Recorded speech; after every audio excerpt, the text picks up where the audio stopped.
Exam रूप के YouTube channel में आप सभी का स्वागत है। आज के इस सेशन में संसाधन किसे कहते हैं और यह कितने प्रकार के होते हैं पूरा डिटेल से समझने का प्रयास करेंगे।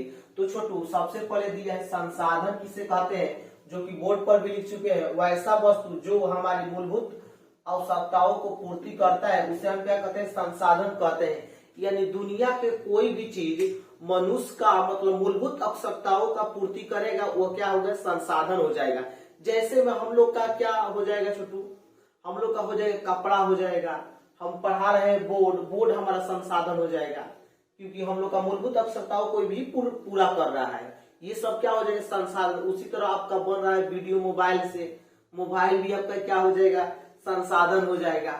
अब हम लोग समझते हैं कि यह कितने प्रकार के होते हैं, तो ये दो प्रकार के होते हैं। कोई पूछेगा छोटू संसाधन कितने प्रकार के होते हैं, तो दो प्रकार के होते हैं।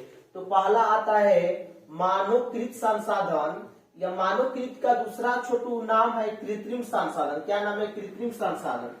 तो हम लोग अब समझते हैं मानवकृत या कृत्रिम संसाधन किसे कहते हैं। तो अभी से पता चला मानवकृत यानी वैसा संसाधन जो मानव के द्वारा निर्मित हुआ है।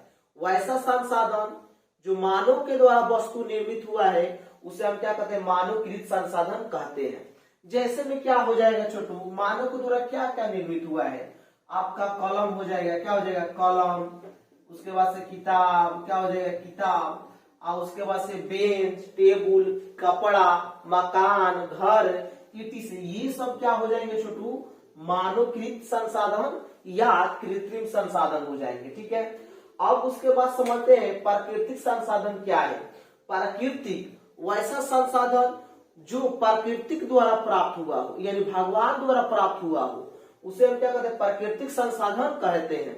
जैसे में क्या हो जाएगा, जैसे में हवा, सौर ऊर्जा, सूर्य, उसी तरह जल, ये सब हमारे क्या हो जाएंगे छोटू, प्राकृतिक संसाधन हो जाएंगे। बहुत आसान है, आप लिखना चाहते हैं तो वीडियो को स्किप करके लिख सकते हैं। अब देखिएगा छोटू, जो प्राकृतिक संसाधन है ये दो प्रकार के होते हैं। ये भी कितने प्रकार के होते हैं, दो प्रकार के। पहला होता है नवीकरणीय संसाधन, दूसरा होता है अनवीकरणीय संसाधन। तो हम लोग पहला समझते हैं नवीकरणीय संसाधन किसे कहते हैं। तो छोटू वैसा संसाधन जिसे पूर्णतः प्राप्त किया जा सकता है, जिसे पुनः प्राप्त किया जाता है, जिसे पुनः प्राप्त किया जाता है, उसे हम क्या कहते हैं छोटू, नवीकरणीय संसाधन कहते हैं। जैसे में मान लेते हैं छोटू जल हो गया, क्या हो गया, जल, वायु, सौर ऊर्जा, मतलब इसका एक बार यूज कर लेने के बाद हम दोबारा भी प्रयोग कर लेंगे। समझ में आ गया, यानी बहुत जल्द हमें ये प्राप्त हो जाता है नवीकरणीय संसाधन। ठीक है। अब समझते हैं अनवीकरणीय संसाधन। वैसा संसाधन जिसे पुनः प्राप्त करने में लाखों करोड़ वर्ष लग जाते हैं, मतलब जल्द प्राप्त नहीं होता है, उसे हम अनवीकरणीय संसाधन कहते हैं। जैसे में हो जाए कोयला, पेट्रोलियम, क्योंकि कोयला को, पेट्रोल को बनने में छोटू लाखों करोड़ों वर्ष लग जाते हैं। अब उसके बाद से समझिए नवीकरणीय, वायु तो तुरंत हो जाएगा, जल अभी गया फिर आ जाता है, तो ये हमारा नवीकरणीय में आ जाएगा, ये हमारा अनवीकरणीय में आ जाएगा। तो आई होप ये वीडियो समझ में आया होगा। मिलते हैं नेक्स्ट क्लास में, तब तक के लिए जय हिंद।